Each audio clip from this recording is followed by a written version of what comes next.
Okay, brother. So, shall we start the study? Yes, sir, I'm ready. Okay, brother.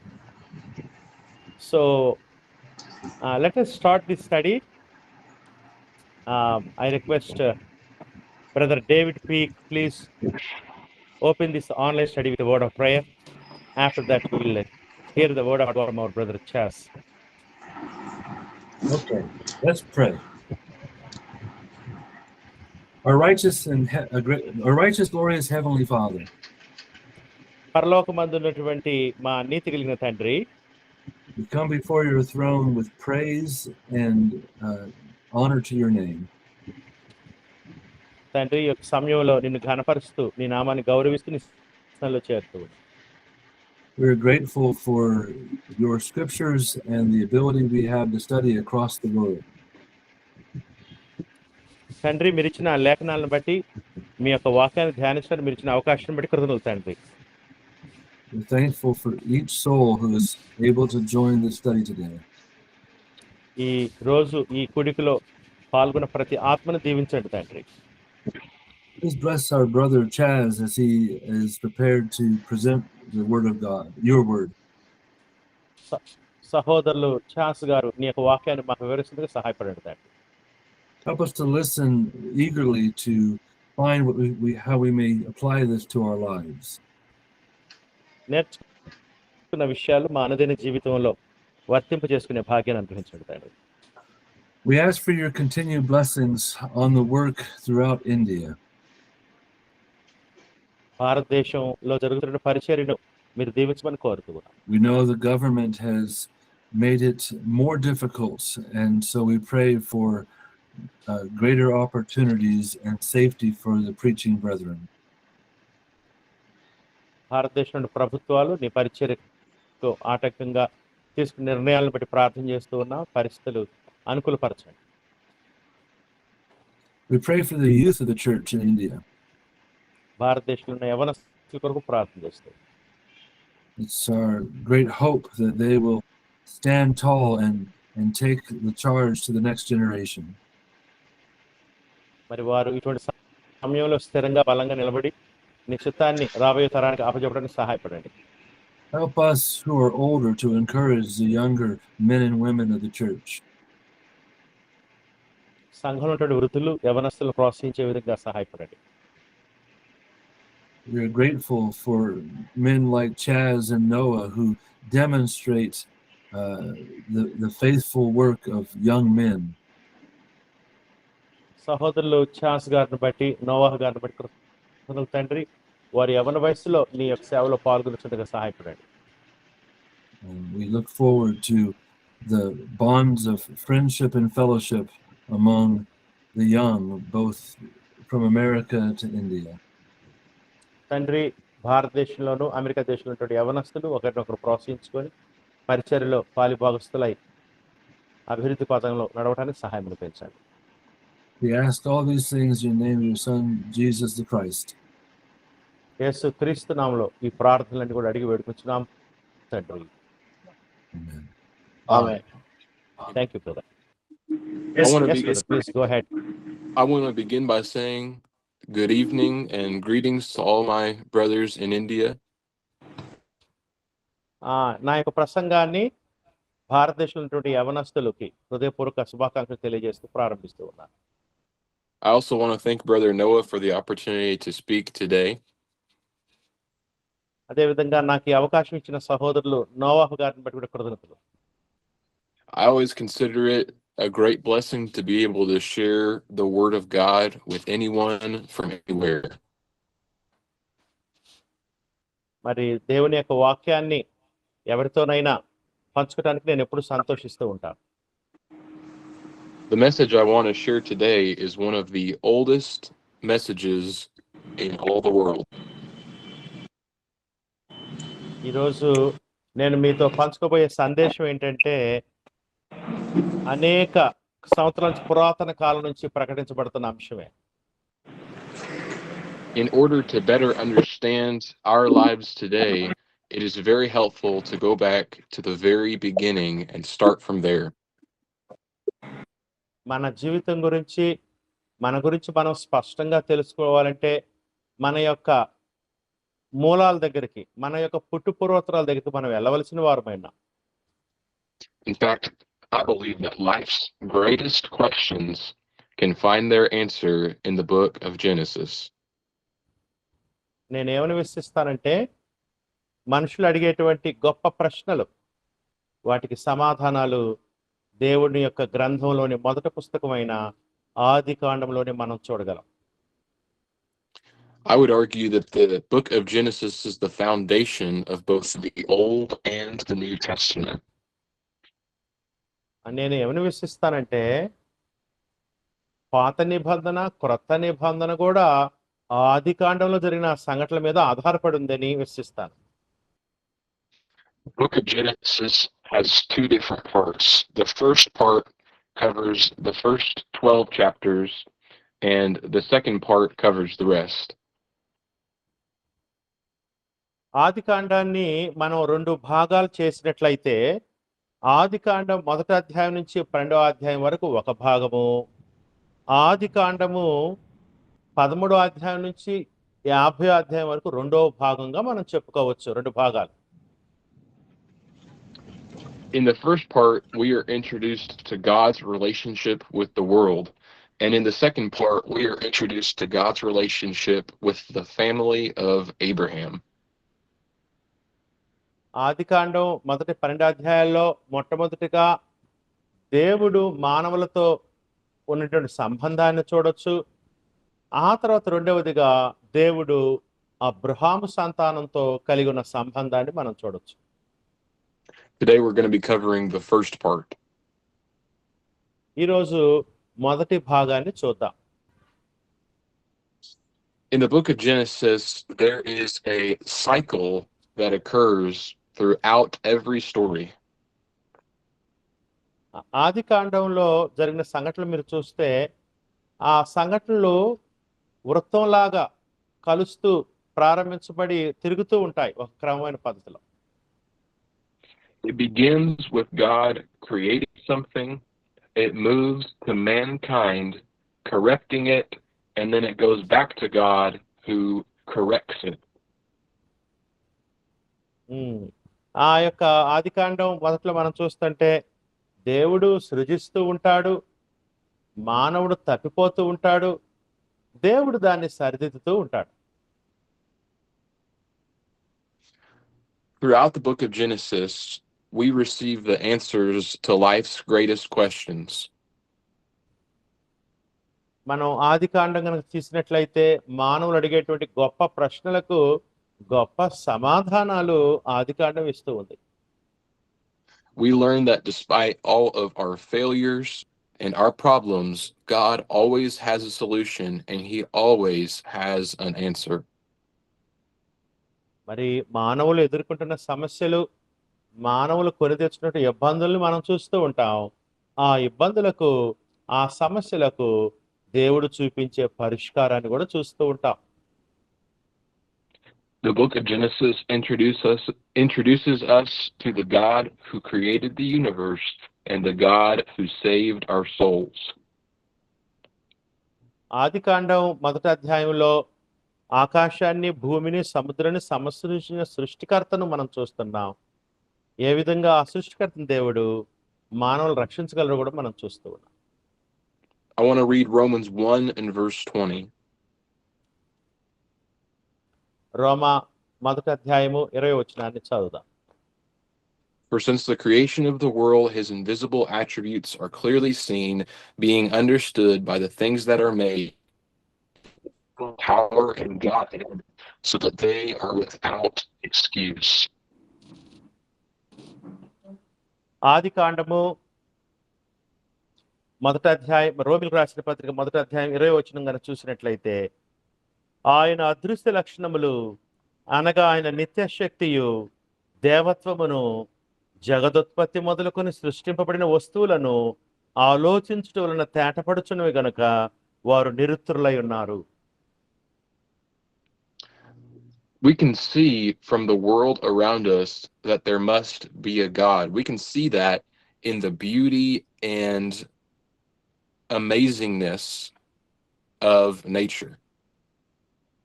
సహోదరులారా, మనము మన ప్రక్కనే దేవుని గొప్పతనాన్ని చూడొచ్చు.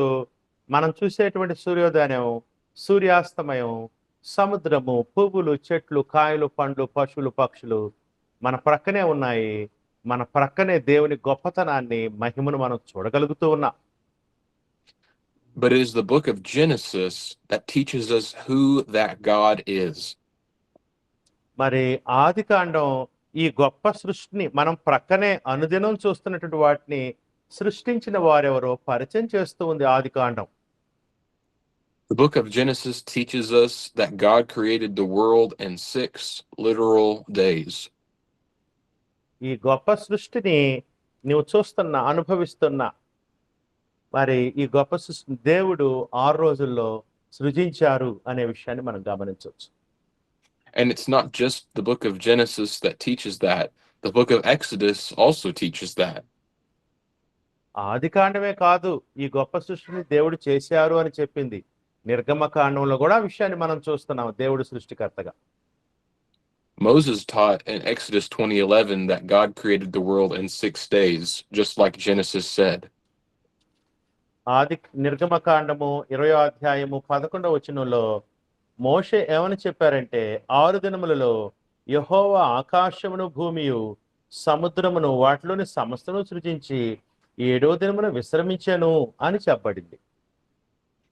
We are also taught in the scriptures that Jesus and the Holy Spirit also played a role in creation. ఆ తరువాత మనం అపోస్తలుల బోధ ద్వారా ఏం తెలుసుకున్నామంటే, గొప్ప దేవుడు ఈ సృష్టిని చేశారు. ఆ సృష్టిలో మన ప్రభువైన యేసుక్రీస్తు యొక్క పాత్ర, దేవుని ఆత్మ, పరిశుద్ధాత్మ యొక్క పాత్ర కూడా ఉన్నది అనే విషయాన్ని మనం తర్వాత తెలుసుకున్నాం. The Bible teaches that God is one. అంతేకాదు బైబిల్ ఏమని చెప్తుందంటే దేవుడు ఒక్కటిగా ఉన్నారు అని చెప్తుంది. But within the one true God, there are 3 persons, the Father, the Son, and the Holy Spirit. దేవుడు ఒక్కటిగా ఉన్నారు. ఆ దేవుని హోదాలో, స్థాయిలో తండ్రి దేవుడు ఉన్నారు, ప్రభువైన క్రీస్తు ఉన్నారు, పరిశుద్ధాత్మ కూడా ఉన్నారు. The second verse of Genesis 1 teaches us the Holy Spirit was present at creation. ఆదికాండము 1వ అధ్యాయము 2వ వచనంలో దేవుని ఆత్మ అనగా పరిశుద్ధాత్మ ఈ సృష్టి ప్రారంభించబడుతున్నప్పుడు ఆ యొక్క సృజించే విషయంలో ఆయన కూడా పాల్గొన్నారు అనేటువంటి విషయం మనకు స్పష్టమవుతుంది. It says, and the Spirit of God was hovering over the face of the waters. ఆదికాండం 1:2లో ఏమని చెప్పబడిందంటే, దేవుని ఆత్మ జలముల పైన అల్లాడుచుండెను అని రాయబడింది. We learn from John chapter 1 verses 1 and 2 that Jesus was also present at creation.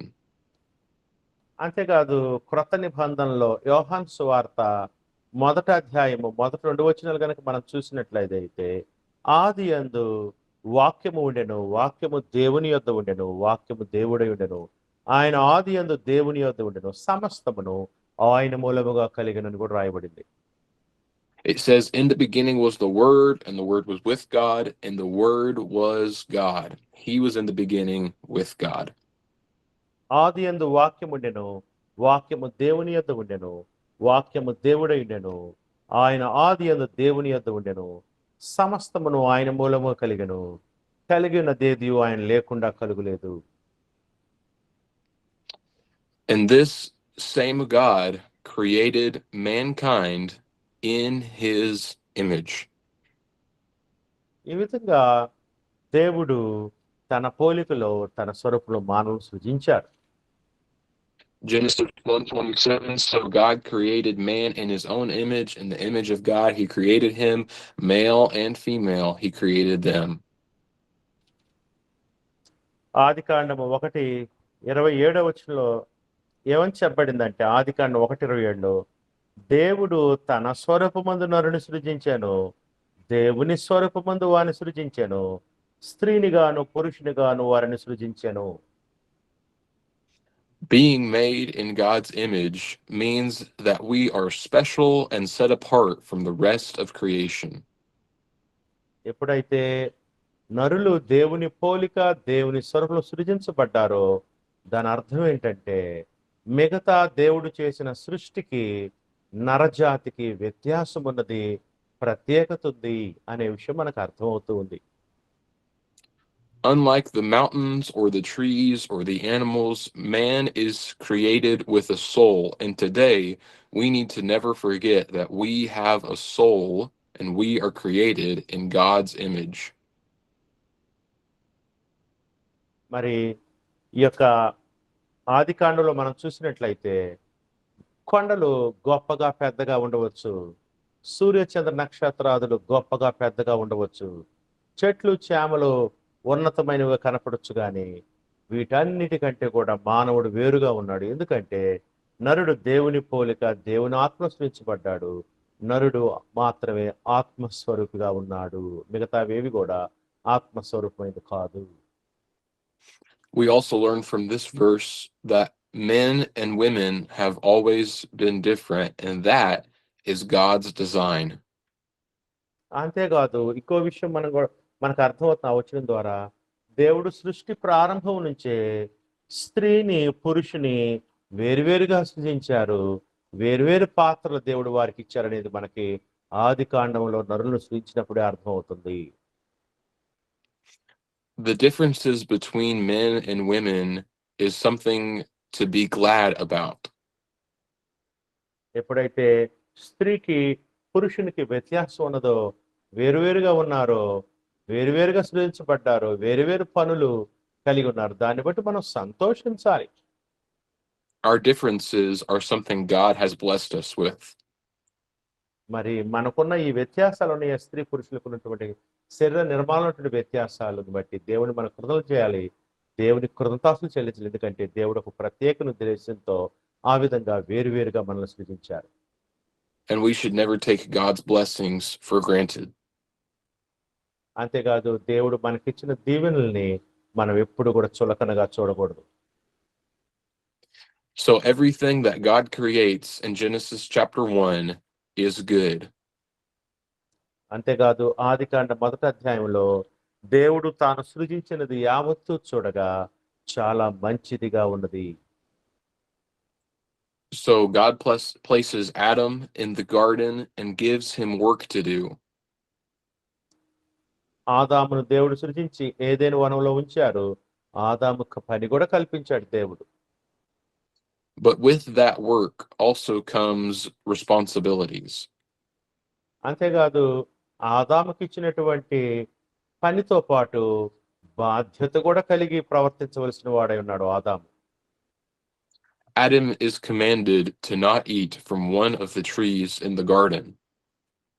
అంతేకాదు ఆదాము మంచి చెడ్డల తెలివినిచ్చి వృక్షఫలములను తినకూడదని ఆజ్ఞాపించబడ్డాడు.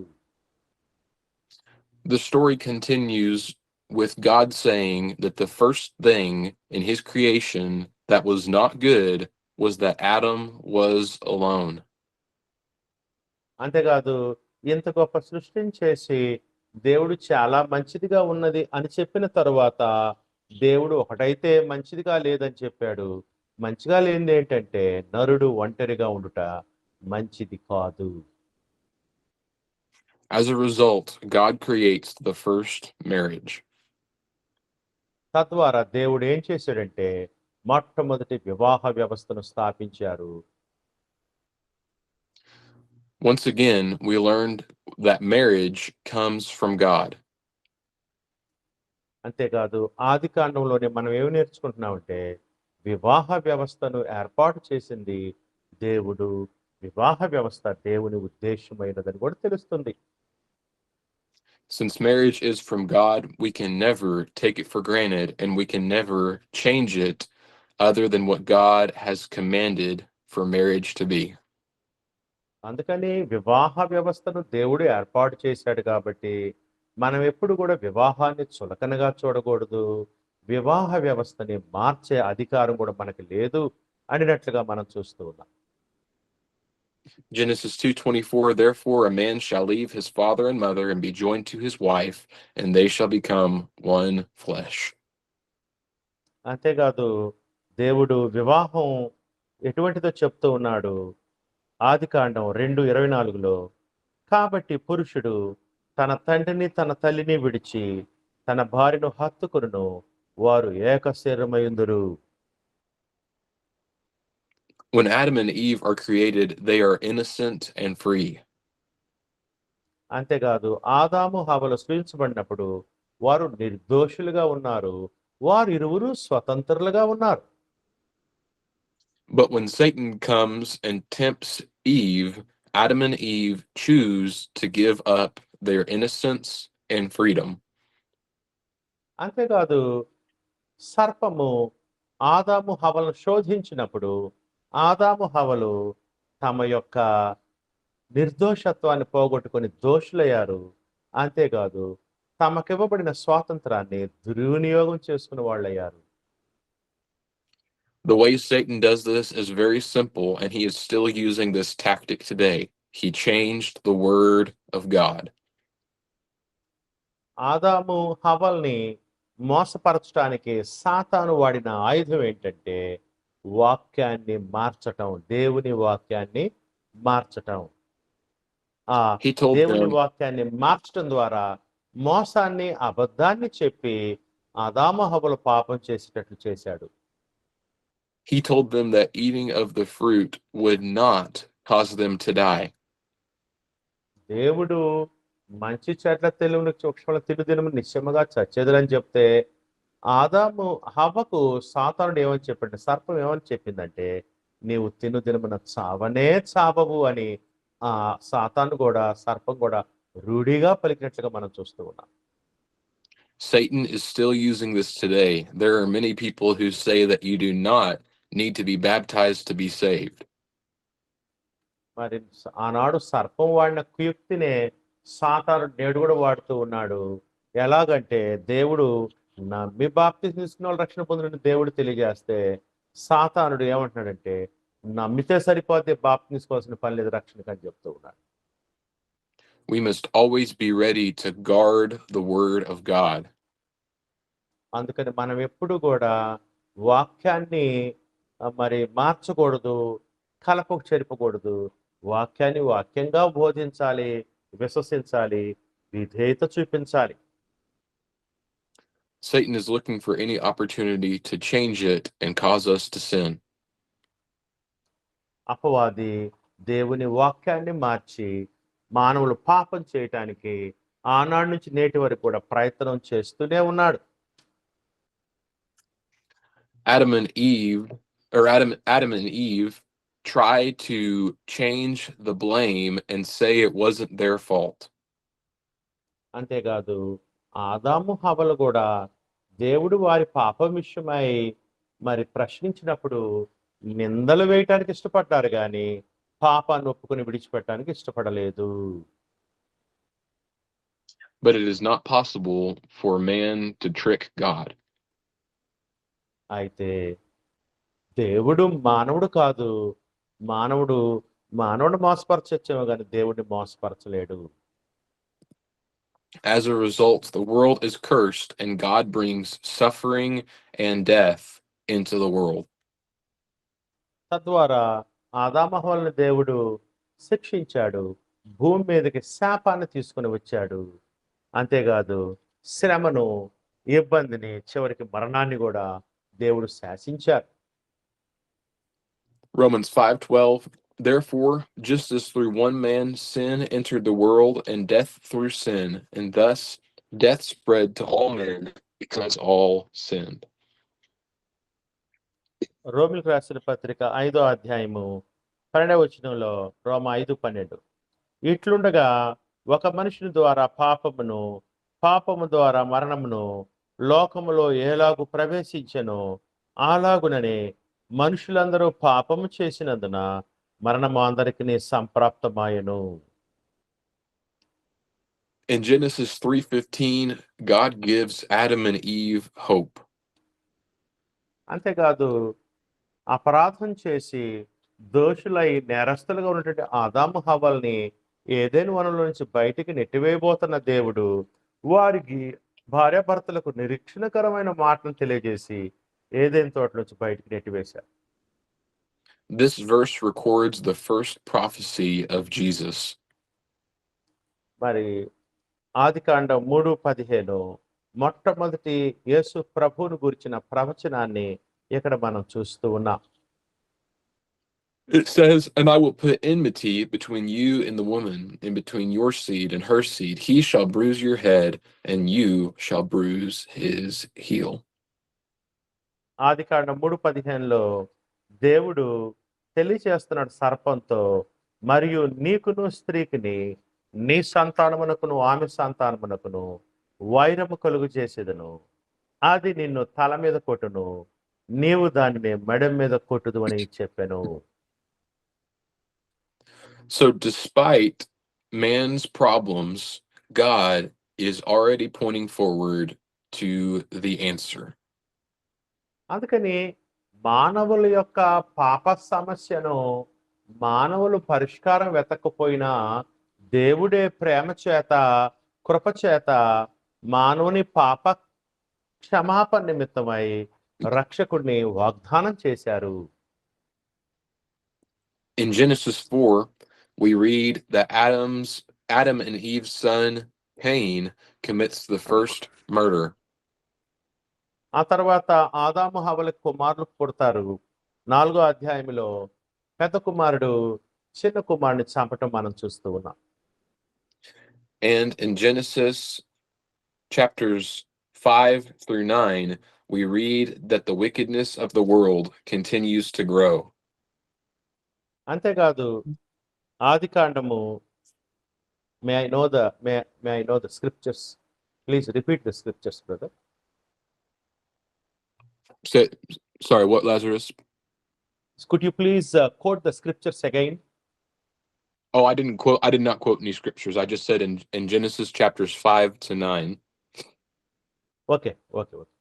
ఆదికాండం 5 నుంచి 9 అధ్యాయంలో మానవులు దేవుని మార్గం నుంచి తొలగిపోవటం, పాపం విస్తరించడం మనం చూస్తున్నాం. Okay brother.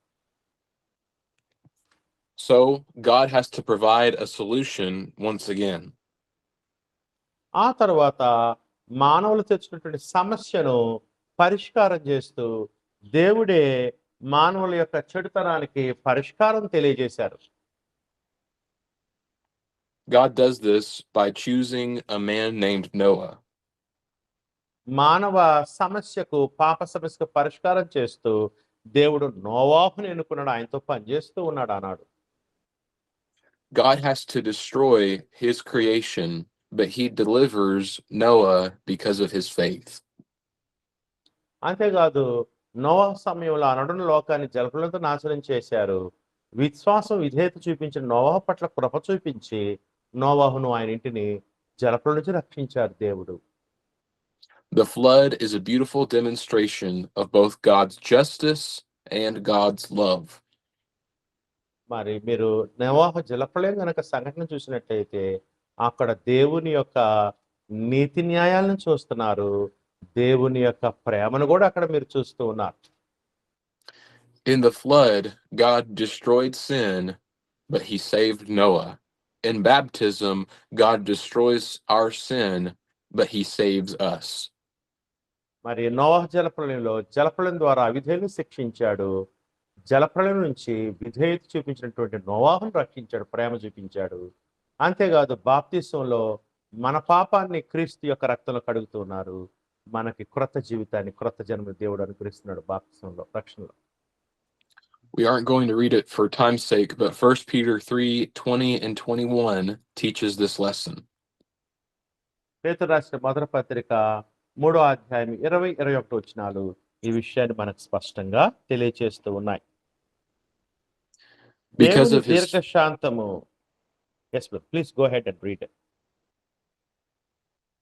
1 Peter 3:20 and 21, who formerly were disobedient, when once the divine long-suffering waited in the days of Noah, in which a few, that is 8 souls, were saved through water.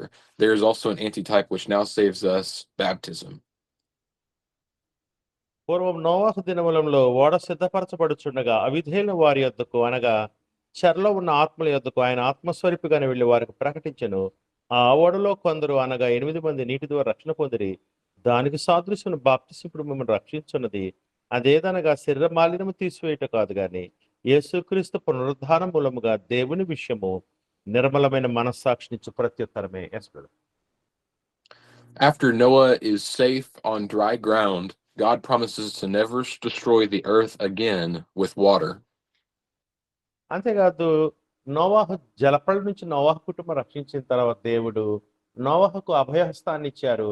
ఇక ఎప్పటికీ జలప్రళయంతో మానవ జాతిని నాశనం చేయనని ఆయన నోవాహుతో చెప్పారు. But once again, God's creation chooses to rebel against him. ఆ తర్వాత మనం చెప్పుకున్నట్టుగానే మానవులు మరలా దేవునికి అవిధేయులై పోతూ ఉంటారు. In Genesis 11, God scatters the nations by confusing their language. ఆదికాండం 11వ అధ్యాయంలో ఆనాడు నుండి మానవ జాతి యొక్క అపరాధాన్ని బట్టి అవిధేయతను బట్టి దేవుడు వారి భాషలు మార్చి వారిని సర్వలోకంలో విస్తరింపజేసినట్లు చెదరగొట్టినట్లుగా మనం చూస్తూ ఉన్నాం. The reason I cannot speak your language is because of sin.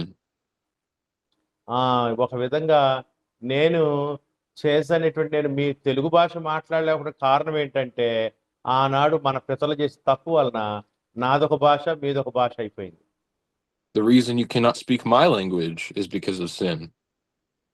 అట్లానే మన పితరులు పాపం చేయటం వలన భాషలను తారుమారు చేశాడు. అందుకనే మీరు కూడా నాతో మాట్లాడలేకపోతున్నారు. ఎందుకంటే మీ భాష వేరు, నా భాష వేరు. But because of the gospel of Jesus Christ, we can overcome that and have unity. ఈ విధంగా భాషల ద్వారా మనం వేరైనప్పటికీ క్రీస్తు శిలువ సువార్త ద్వారా నమ్మి బాప్తిస్మం మరలా మనం ఏకం అవటానికి దేవుడు అవకాశం కల్పించారు. All of us look forward to heaven when we won't have to worry about speaking different languages. అందుకని మనందరం పరలోకం కొరకు ఎదురు చూస్తున్నాం. పరలోకంలో వేరు భాషలు ఉండవండి. మనందరం ఒకే భాష మాట్లాడుకుని అతి దగ్గరగా జీవించగలం. So the blessings that we have are only because of the blessings we have in Jesus. మనకున్నటువంటి ఈ ఆశీర్వాదాలు దేన్ని బట్టి కలిగినాయి అంటే మన ప్రభు అయిన క్రీస్తు యొక్క శిలువ బలియాగాన్ని బట్టి మనం మరలా పోగొట్టుకున్న వాటిని పొందే అవకాశం కలిగి ఉన్నాము. Genesis chapter 12 verses 1 to 3. Now the Lord had said to Abram, "Get out of your country, from your family, and from your father's house to a land that I will show you, and I will make you a great nation. I will bless you and make your name great, and you shall be a blessing. I will bless those who bless you, and I will curse him who curses you, and in you all the families of the earth shall be blessed." ఆదికాండము 12వ అధ్యాయము మొదట 3 వచనాలు. యెహోవా నీవు లేచి నీ దేశము నుండి నీ బంధువుల యొద్ద నుండి నీ తండ్రి ఇంటి నుండి బయలుదేరి నేను నీకు చూపించు దేశమునకు వెళ్ళుము. నిన్ను గొప్ప జనముగా చేసి నిన్ను ఆశీర్వదించి నీ నామమును గొప్ప చేయుదును. నీవు ఆశీర్వాదముగా నుందువు. నిన్ను ఆశ్రయించు వారిని ఆశీర్వదించేదను, నిన్ను దూషించు వారిని శపించేదను. భూమి యొక్క సమస్త వంశములు నీ యందు ఆశీర్వదించబడినని అబ్రహాముతో అనగా. Yes, brother. And in Ephesians 1 verse 3, we learn that all of our blessings are because of Jesus. ఎఫెసీయులకు రాసిన పత్రిక మొదటి అధ్యాయము 3వ వచనంలో అక్కడ దేవుడు ఒక విషయాన్ని మనకు తెలియజేస్తూ ఉన్నాడు. అపోస్తలుడైన పౌలు ఎఫెసీయులకు రాసిన మొదటి పత్రిక 3వ అధ్యాయము 3వ వచనం. మొదటి అధ్యాయం 3వ వచనం. మన ప్రభు అయిన క్రీస్తు యేసు యొక్క తండ్రిని దేవుడు స్తుతింపబడును గాక. ఆయన క్రీస్తునందు పరలోక విషయంలో ఆత్మ సంబంధమైన ప్రతి ఆశీర్వాదం మనకు అనుగ్రహించెను. The blessing of Abraham pointed forward to the blessing of Jesus. మరి అబ్రహాము ద్వారా దేవుడిస్తున్న ఆశీర్వాదము మన ప్రభు అయిన క్రీస్తునందు కలిగే ఆశీర్వాదములు. The blessings we have are because of Jesus and his death. మనం ఆశీర్వాదాలు పొందుతూ ఉన్నామంటే ప్రభువైన యేసు యొక్క శిలువ మరణం ద్వారా మరలా మనం తిరిగి ఆత్మ సంబంధమైన ప్రతి ఆశీర్వాదం పొందడానికి అవకాశం ఏర్పడింది. Genesis has taught us many things. ఆది కాండము అనేక సంగతులను మనకు వివరిస్తూ ఉన్నది. It has taught us who God is and who we are. దేవుడు ఎవరు, మనం ఎవరమై ఉన్నాం అనే విషయాన్ని తెలియజేస్తుంది. It has taught us what our purpose is and where we come from. మన యొక్క ఉద్దేశం ఏంటి, మన యొక్క మూలాలు ఎక్కడా అనేటువంటి ప్రశ్నలను కూడా ఆది కాండం మనకు తెలియజేస్తూ ఉన్నది. It has taught us about our differences and it has taught us about our similarities. మరి ఆది కాండం మన యొక్క వ్యత్యాసాలను తెలియజేస్తుంది. అంతేకాదు మానవ జాతికి ఉన్నటువంటి మరి సమాన లక్షణాలను కూడా తెలియజేస్తుంది. It has taught us who Satan is and what sin is. అంతేకాదు ఆది కాండము సాతాన్ ఎవరు, సర్పం ఎవరు, పాపం అంటే ఏంటి, పాపానికి మూలం ఎవరో విషయాలు కూడా తెలియజేస్తూ ఉన్నది. It has taught us about all of our problems and all of God's solutions. ఆది కాండము మానవులు ఎదుర్కొనే సమస్యలు తెలియజేస్తుంది. అదే ఆది కాండము మానవుల యొక్క సమస్యలకు దేవుని పరిష్కారాన్ని కూడా తెలియజేస్తూ ఉన్నది. It has taught us the simple truth that when mankind fails, God provides the answer. అంతేకాదు ఆది కాండం 12 అధ్యాయాలు ఏం తెలియజేస్తుందంటే మానవుడు తప్పిపోతూ ఉన్నాడు, ఇబ్బందులు కొని తెచ్చుకుంటూ ఉన్నాడు, సమస్యలు కొని తెచ్చుకుంటూ ఉన్నాడు, దానికి దేవుడు పరిష్కారాన్ని చూపిస్తూనే ఉన్నాడు అని ఆది కాండం తెలియజేస్తూ ఉన్నది. Genesis is about the great correction. ఒక విధంగా ఆది కాండం పుస్తకము మానవుని తప్పులు దిద్దే పుస్తకము. That correction is Jesus Christ. John 3:16, for God so loved the world that he gave his only begotten son, that whoever believes in him should not perish but have everlasting life.